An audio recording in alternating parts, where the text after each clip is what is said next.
नमस्कार दोस्तों, स्वागत है आपका आपके अपने YouTube channel exam Guru tips and tricks में रेलवे ग्रुप डी परीक्षा बायोलॉजी के सेट नंबर 13 में आपका स्वागत है। आज भी हम 25 क्वेश्चंस करके जाएंगे। ठीक, आपके रेलवे ग्रुप डी परीक्षा के लिए मैं बार बार बोल रहा हूँ, करंट अफेयर्स के लिए रेडी रहिएगा। 15 तारीख के बाद से आपकी क्लासेस स्टार्ट हो जाएंगी। 24 वीडियो 24 मंथ, जनवरी 2020 से लेके पूरे जनवरी 2021 दिसंबर 2021 तक का करंट अफेयर्स हम 24 वीडियो में करेंगे। ठीक, तो ये सेट नंबर 13 है, आज हम करने वाले हैं रेलवे ग्रुप डी परीक्षा को ध्यान में रख के। और इसमें अभी हम 25 क्वेश्चन करेंगे। आई होप अपने चैनल को सब्सक्राइब किया। यार नोटिफिकेशन नहीं जा रही है, पता नहीं क्यों। डेली 4 वीडियो अपलोड हो रही है और 15 के बाद तो 6 वीडियो अपलोड होगी, तो नोटिफिकेशन नहीं जाएगी तो आप देख नहीं पाओगे। तो दिक्कत यही है ना, तो दिक्कत का सोल्यूशन है ना मेरे पास। आपको टेलीग्राम ग्रुप ज्वाइन करना बाबू, जितना जल्दी हो सके टेलीग्राम ग्रुप सभी लोग ज्वाइन कर लो। सभी लोग मतलब सभी लोग। इसका लिंक आपको डिस्क्रिप्शन में मिल जाएगा, क्योंकि जो भी वीडियो अपलोड होती है उसका लिंक मैं टेलीग्राम ग्रुप में सेंड कर रहा हूं, वहां से आप देख सकते हो। ठीक, चलिए शुरू करें भाई। 15 तारीख से टॉप एडुकेटर्स की टॉप बैचेज स्टार्ट हो रहे हैं एसएससी एग्जाम्स के लिए अनअकैडमी पे, जिनको आप ज्वाइन कर सकते हो। इसके अलावा इसमें कौन कौन सी बैचेज हैं? टीम फोनिक्स बैच है 15 दिसंबर से स्टार्ट हो। इसके अलावा फाउंडेशन बैच है सीपीओ एग्जाम के लिए। सीटी एग्जाम के लिए ब्रह्मास्त्र बैच है 15 दिसंबर से। कंप्लीट बैच है जीएस के लिए 15 दिसंबर से। इसके अलावा लक्ष्य बैच है सीपीओ एग्जाम के लिए। आइकॉनिक फीचर में आपको एक्स्ट्रा मिल जाते हैं, अगर जो आप आइकॉनिक बैच एनरोल करते हो तो इसमें एक्स्ट्रा कुछ फीचर देखने को मिल जाते हैं। इसके अलावा आज के डाउट का सेक्शन बहुत ही बेहतरीन है। आप रीजनिंग लगा रहे हो, मैथ लगा रहे हो, जीके लगा रहे हो, किसी भी क्वेश्चन में डाउट होता है, आपको उस पर्टिकुलर क्वेश्चन का इमेज क्लिक करके सेंड कर देना, आपके डाउट को क्लियर किया जाएगा। इसके अलावा देख सकते हो अनअकैडमी पे इतने सारे फ्री वाले टेस्ट सीरीज अवेलेबल कराए गए हैं, आप सब जरूर दीजिए। रेलवे ग्रुप डी की तैयारी करो तो भी आप दीजिए। और रेज हैंड का फीचर मिल जाता है, लाइव क्लास के दौरान ही आप ऑफलाइन क्लास का फील कर सकते हो, लाइव क्लास के दौरान ही अपने डाउट क्लियर कर सकते हो टीचर से बात करके। और SSC combat GK and current affairs का मैराथन ये कल संडे को होने वाला है, तो आप सभी से मैं चाहूंगा इसको एनरोल करिए गुरु टिप्स कोड यूज करके। लिंक डिस्क्रिप्शन में एसएससी कॉम्बैक्ट का मिल जाएगा। कल 12 बजे दिसंबर में 12 PM पे आप दीजिए। 50 क्वेश्चन होंगे, 40 मिनट में देना है। अच्छा परफॉर्मेंस करेंगे तो आपको स्कॉलरशिप भी मिलेगा। 1 ईयर का एसएससी का सब्सक्रिप्शन भी दे सकते हैं, जिसकी कॉस्ट 7000 है। ठीक, चलिए गुरु टिप्स कोड यूज करिए, किसी भी सब्सक्रिप्शन को पे आप 10% का डिस्काउंट भी पा सकते हैं। चलिए शुरू करें भाई सेशन को। पहला क्वेश्चन आपके सामने स्क्रीन पर है। जैव पुष्टिकरण तकनीक में पादप प्रजनक किसे दूर करने के लिए प्रजनन तकनीक का प्रयोग करते हैं? देखो यहाँ पे 15 क्लास हो जाएगी ना। 15 क्लास के बाद जो भी क्लास आएगी बायोलॉजी की, उसमें हम हिंदी इंग्लिश दोनों लैंग्वेज का यूज करेंगे। ठीक, चलिए जैव पुष्टिकरण को बोलते क्या है हिंदी इंग्लिश में? जैव पुष्टिकरण को बोलते हैं बायो डाइवर्सिफिकेशन। बायो डाइवर्सिफिकेशन, ठीक है, इसे बोलते हैं जैव पुष्टिकरण। इस तकनीक में पादप प्रजनक किसे दूर करने के लिए प्रजनन तकनीक का प्रयोग करते हैं। तो याद रखिएगा, जैव पुष्टिकरण एक से तात्पर्य क्या होता है, इसका मतलब क्या होता है? इसका मतलब होता है पोषक तत्वों से परिपूर्ण भोजन उत्पादन करना। पोषक तत्वों से परिपूर्ण भोजन उत्पादन करना। ठीक, और इसके द्वारा जो भोजन उत्पादित होती है, जो भोजन थोड़ी उत्पादित होगी भाई, फसलें उत्पादित होंगी ना, फसलें उत्पादित होगी जो, ठीक है, उसमें आयरन जिंक विटामिन ए परिपूर्ण होगा, मतलब पूरी तरीके से होगा। ठीक, चलिए अब बात करें, जैसे आपने देखा होगा सुनहरे चावल में सुनहरे चावल होते थे, उसमें पहले विटामिन ए नहीं होता था। लेकिन ये जो सुनहरे चावल में विटामिन ए, माफ कीजिएगा, चावल में विटामिन ए नहीं पाया जाता। लेकिन एक प्रकार के नए किस्म की प्रजाति चावल की उगाई के सुनहरे चावल, जिसमें विटामिन ए प्रचुर मात्रा में पाया जाता है। ठीक, तो हम बात कर रहे थे जैव पुष्टिकरण तकनीक में पादप प्रजनक किसे दूर करने के लिए प्रयोग करते हैं? तो सूक्ष्म पोषक एवं विटामिन की कमी को दूर करने के लिए जैव पुष्टिकरण तकनीक का उपयोग किया जाता है। ठीक, जैव पुष्टिकरण तकनीक का उपयोग किया जाता है। Option number C right answer होगा। क्वेश्चन नंबर 2 की बात करें। 2 क्या है बाबू? 2 है विरंजक पाउडर को तैयार करने में प्रयुक्त होने वाली गैस कौन सी है? विरंजक पाउडर को तैयार करने में प्रयुक्त होने वाली गैस कौन सी है? इसका आंसर क्या होगा?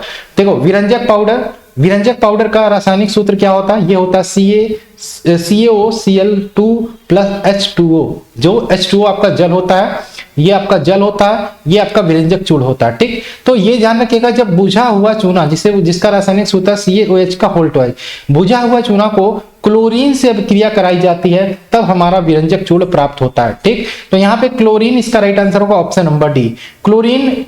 ठीक है, क्लोरीन गैस को बुझे हुए चूने से गुजारते हैं तो हमारा क्या मिलता है? विरंजक चूड़ मिलता है। ठीक, चलिए क्वेश्चन नंबर 3 की बात करें। कचरा प्रबंधन की उस प्रणाली को क्या कहते हैं जिसमें सांद्रिक समुच्चय से हटाने या निष्प्रभावी करने के लिए सूक्ष्म जीवों का प्रयोग किया जाता है? कचरा प्रबंधन की उस प्रणाली को क्या कहते हैं जिसमें सांद्रिक समुच्चय से हटाने या निष्प्रभावी करने के लिए सूक्ष्म जीवों का प्रयोग किया जाता है? इसका आंसर क्या होगा? इसको क्या बोलते हैं? बायो रिमेडिएशन या जैव उपचारीकरण। Option number C right answer होगा। 4 की बात करें, भारत में हरित क्रांति का जनक किसे कहा जाता है? भारत में हरित क्रांति का जनक किसे कहा जाता है? इसका आंसर क्या होगा? तो भारत में हरित क्रांति का जनक बोला जाता है एमएस स्वामीनाथन को। एमएस स्वामीनाथन को, ठीक, स्वामीनाथन को बोला जाता है। लेकिन बाबू एमएस स्वामीनाथन तो ऑप्शन में है नहीं, तो आप नॉर्मन बोरलॉग लगा सकते हो। Option number B. विश्व में हरित क्रांति का जनक नॉर्मन बोरलॉग, भारत में एमएस स्वामीनाथन। याद रखो एमएस स्वामीनाथन, लेकिन ऑप्शन में नहीं आया एमएस स्वामीनाथन, तो आप नॉर्मन बोरलॉग को लगा सकते हो। ठीक, चलिए क्वेश्चन नंबर 5 की बात करें, ग्रीन हाउस प्रभाव से अभिप्राय क्या है? ग्रीन हाउस प्रभाव से क्या अभिप्राय है? इसका आंसर क्या होगा? ग्रीन हाउस प्रभाव ध्यान रखिएगा तब उत्पन्न होता है जब पृथ्वी का वायुमंडल निश्चित गैसों की उपस्थिति के कारण सौर विकिरण को रोकता है और पृथ्वी गर्म हो जाती है। ठीक, तो इसमें जो गैसेज होती है, मुख्यतः बात करें कार्बन डाइऑक्साइड होती है, मीथेन होती है, नाइट्रस ऑक्साइड होती है। ठीक, ये सारी मुख्यतः गैसें होती है। तो इसमें क्या होगा, क्या अभिप्राय होगा?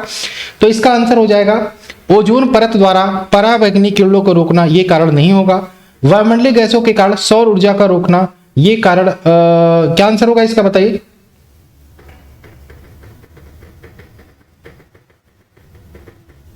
Option number C right answer होगा। वायुमंडलीय गैसों का के कारण सौर ऊर्जा का रोकना, option number C right answer होगा। ठीक, क्वेश्चन नंबर 6 की बात करें, शहद जिसमें शक्कर की उच्च सांद्रता पाई जाती है सड़ता नहीं है, क्यों? क्यों शहद में शक्कर की उच्च सांद्रता पाई जाती है फिर भी शहद क्यों नहीं सड़ता? फिर भी शहद क्यों नहीं सड़ता? इसका आंसर क्या होगा?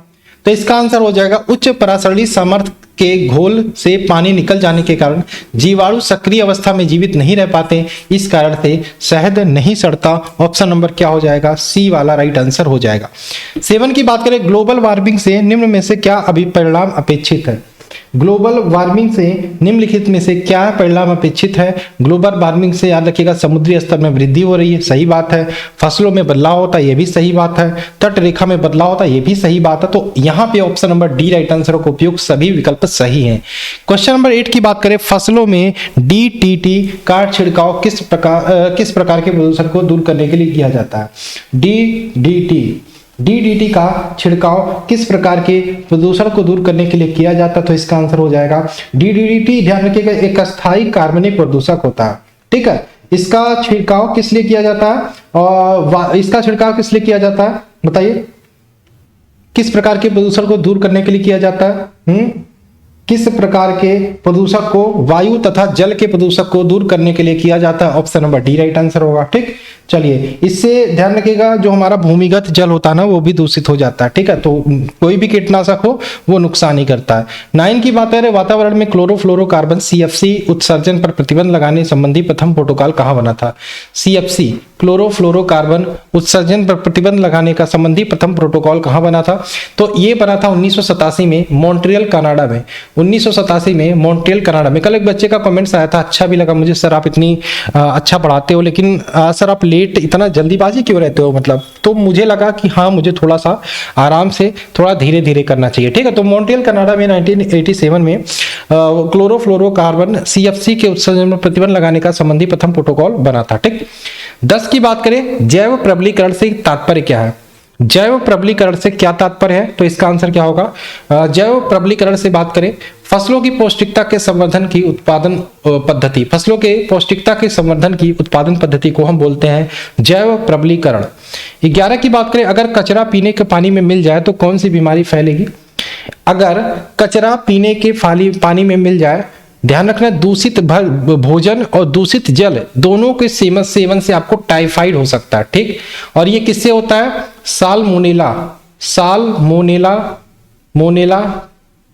मोनेला टाइफी नामक बैक्टीरिया से। ठीक, ये होता है। Option number B right answer होगा। ठीक, चलिए क्वेश्चन नंबर 12 की बात करें, पौधे के लिए प्राथमिक पोषक तत्वों के रूप में ज्ञात तत्व कौन से हैं? तो 3 तत्व ज्ञात होते हैं, ये मैंने कई बार बताया। NPK, आप शुरू से अगर जो देख रहे हो तो NPK आपको पता होगा, नाइट्रोजन, फास्फोरस और calcium. Nitrogen, phosphorus, potassium, nitrogen, phosphorus, potassium, माफ कीजिएगा, नाइट्रोजन, फास्फोरस, पोटेशियम। ठीक, चलिए तो क्वेश्चन नंबर 13 की बात करें, पेड़ों की कतारों के बीच फसलें उगाने को क्या कहते हैं? पेड़ों की कतारों के बीच फसलें उगाने को क्या बोलते हैं? इसको बोलते हैं तोग्या प्रणाली। क्या बोलते हैं? तोग्या प्रणाली। पेड़ों के कतारों के बीच फसलें को उगाने को बोलते हैं तोग्या प्रणाली, option number C. Question number 14 की बात करें, जीवाश्म या फॉसिल्स के अध्ययन को क्या कहते हैं? जीवाश्म अथवा फॉसिल्स के अध्ययन को क्या बोलते हैं? जीवाश्म अथवा फॉसिल्स के अध्ययन को बोलते हैं जीवाश्म विज्ञान, ऑप्शन नंबर सी। ठीक है, पैलेंटोलॉजी, पैलेंटोलॉजी, ठीक, पैलेंटोलॉजी। चलिए और चलिए आगे चलो, क्वेश्चन नंबर 15 की बात करें। 15 क्या है? सौर ऊर्जा का अधिकतम यौगीकरण किसके द्वारा होता है? सौर ऊर्जा का अधिकतम यौगीकरण किसके द्वारा होता है? इसका आंसर क्या होगा? तो सौर ऊर्जा का अधिकतम यौगीकरण होता है हरे पौधों द्वारा, ऑप्शन नंबर डी। 16 की बात करें, जैव अवक्रमणीय अवशिष्ट को किसकी सहायता से उपयोगी पदार्थों में बदला जाता है? जैव अवक्रमणीय अवशिष्ट को किसकी सहायता से उपयोगी पदार्थों में बदला जाता है? क्या आंसर होगा इसका? तो ये जीवाणु की सहायता से, ऑप्शन नंबर ए, जीवाणु की सहायता से। ठीक। 17 की बात करें, दिसंबर 1984 में भोपाल गैस आपदा में निम्नलिखित में से किस गैस का रिसाव हुआ था? अगर जो आप शुरू से बायोलॉजी की हमारी ये सीरीज देख रहे हो तो आपको इसका आंसर पता होगा। ठीक, दिसंबर 1984 में भोपाल में कौन सी गैस के रिसाव के कारण यहाँ पे चीजें हुई थी? इसका आंसर क्या होगा? तो इसका आंसर होगा आपका मिथाइल आइसोसाइनेट था, मिथाइल आइसोसाइनेट था आपके आइसोसाइनेट, ऑप्शन नंबर ए। ठीक, आपके भोपाल में, एमपी के भोपाल में यूनियन कार्बाइड नामक फैक्ट्री थी, यहाँ पे जहरीली गैस लीक हुई थी जिसके कारण लगभग 5 लाख से अधिक लोग प्रभावित हुए थे, अधिक लोग मारे और कई हजारों लोग मारे भी गए थे। ठीक, 18 की बात करें, क्योटो प्रोटोकॉल का उद्देश्य क्या था? क्योटो प्रोटोकॉल के उद्देश्य की बात करें तो इसमें इसका उद्देश्य था ग्रीन हाउस गैसों के उत्सर्जन को कम करना, ग्रीन हाउस गैसों के उत्सर्जन को कम करना, ऑप्शन नंबर डी। 19 की बात करें, निम्नलिखित में से किसे तालाबों और कुओं में छोड़ना मच्छरों के नियंत्रण में सहायक है? निम्नलिखित में से किसे तालाबों और कुओं में छोड़ना मच्छरों के नियंत्रण में सहायक है? भाई तालाबों और कुओं में मच्छरों के लार्वा पाए जाते हैं, इसमें गैम्बूसिया नामक फिश होती है, मछली होती है, इसको छोड़ने से जो मच्छरों के लार्वा होती है इसको खा जाती है। ठीक, जिससे मच्छर पैदा नहीं होती, option number C right answer होगा।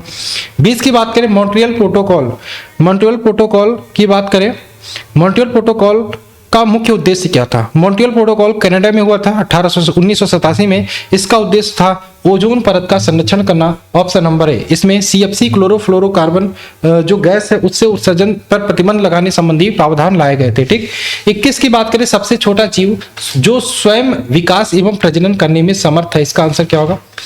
सबसे छोटा जीव जो स्वयं विकास एवं प्रजनन करने में समर्थ है, इसका आंसर क्या होगा? माइक्रोप्लाज्मा, यानी कि option number C. Question number 22 की बात करें, हमारे शरीर में कुल कितनी मांसपेशियां होती हैं? हमारे शरीर में कुल कितनी मांसपेशियां होती है, इसका आंसर क्या होगा? हमारे शरीर में कुल कितनी मांसपेशियां होती हैं? तो हमारे शरीर में कुल कितनी मांसपेशियां होती है भाई? क्या आंसर होगा? 639, 639, यानी कि option number B right answer होगा, 639। ठीक, 23 की बात करें, निम्नलिखित में से किसकी उपस्थिति के कारण रक्त वाहिका में बहते समय रक्त का थक्का नहीं जम पाता? किसकी उपस्थिति के कारण रक्त वाहिका में रक्त बहते समय रक्त का थक्का नहीं जम पाता? इसका आंसर क्या होगा? तो इसका आंसर होगा यकृतीन, यकृतीन जिसे बोलते हैं हिपैरिन, हिपैरिन बोलते हैं। हिपैरिन की उपस्थिति के कारण रक्त वाहिनी में, जो हमारे शरीर में जो नसें होती है उसमें रक्त बहते समय रक्त का थक्का नहीं जम पाता, हिपैरिन। ठीक, चलिए, हीरोडीन जानते हैं क्या होता है बाबू? हीरोडीन होता है जब हमारे पैर में कभी कभी जोक लग जाता है, जोक। ठीक, जो जोक क्या करता है, ये अपना हीरोडीन नामक एक हार्मोन्स होता है उसको हमारे शरीर में छोड़ देता है, जो रक्त चूसते समय जमता नहीं, जिससे जब जोक रक्त चूस रहा तो जमता नहीं है, तो हीरोडीन नामक जो होता है इसे हमारे शरीर में उड़ेल देता है जोक। ठीक, क्वेश्चन में बात करें 24, ऑस्टियोपोरोसिस किस रोग से संबंधित है?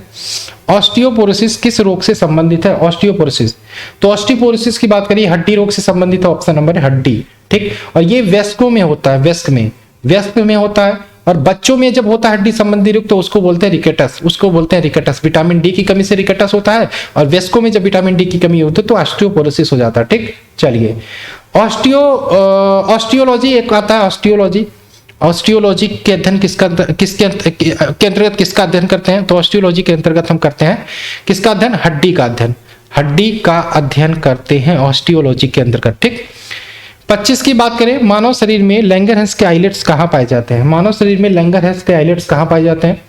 तो देखो, लैंगरहंस के आइलेट्स की बात करें, इसमें आपकी पाई जाती है बीटा कोशिका, इसी के अंदर पाई जाती है बीटा कोशिका, और इसी बीटा कोशिका से इंसुलिन का स्राव होता है, इंसुलिन का स्राव होता है। ठीक, और इसी इंसुलिन के स्राव, इंसुलिन की कमी के कारण हमें मधुमेह या डायबिटीज नामक रोग होता है। ठीक, और लैंगरहैंस की आइलेट्स कहाँ पाई जाती है? लैंगरहैंस की दीपिकाएं कहाँ पाई जाती हैं? ये पाई जाती है अग्नाशय में, ऑप्शन नंबर बी। 26 की बात करें, गुणसूत्र में क्या होते हैं? गुणसूत्र में याद रखिएगा डीएनए और प्रोटीन होते हैं। ये क्वेश्चन कई बार रिपीट हुआ है। प्रोटीन कौन से होते हैं? हिस्टोन प्रोटीन होते हैं, हिस्टोन प्रोटीन होते हैं, ठीक, हिस्टोन। क्वेश्चन नंबर बात करें हमारा 27, पेनिसिलिन की खोज किसने की थी? पेनिसिलिन की खोज किसने की थी? बताइए, पेनिसिलिन की खोज किसने की थी? तो पेनिसिलिन की खोज किसने की थी? ये की थी अलेक्जेंडर फ्लेमिंग ने, option number A, Alexander Fleming ने, ठीक। चलिए क्वेश्चन नंबर बात करें 28, इबोला क्या है? इबोला, इबोला एक प्रकार का वायरस होता है, ऑप्शन नंबर ए, एक प्रकार का वायरस होता है, ठीक। और कहां पाया जाता है? चमगादड़ में, विशेषकर चमगादड़ में पाया जाता है। सर्वप्रथम अफ्रीका महादेश में इबोला देखने को मिला था। 29 की बात करें, निम्न में से कौन सा सबसे अधिक स्थिर परितंत्र या पारिस्थितिकी तंत्र है? स्थिर परितंत्र या पारिस्थितिकी तंत्र है? क्या आंसर होगा?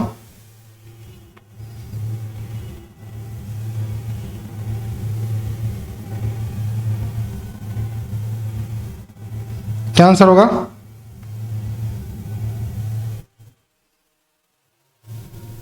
इसका आंसर बताइए। तो याद रखिएगा महासागर सबसे स्थिर परितंत्र, ऑप्शन नंबर बी। 30 की बात करें, इनमें से किस फसल को प्रति हेक्टेयर अधिकतम जल की मात्रा की आवश्यकता होती है? किस फसल को प्रति हेक्टेयर अधिकतम जल की आवश्यकता होती है? तो याद रखिएगा ये हो जाएगा गन्ना, यानी कि ऑप्शन नंबर सी। तो दोस्तों ये थी आज की क्लास के सारे क्वेश्चन, ठीक।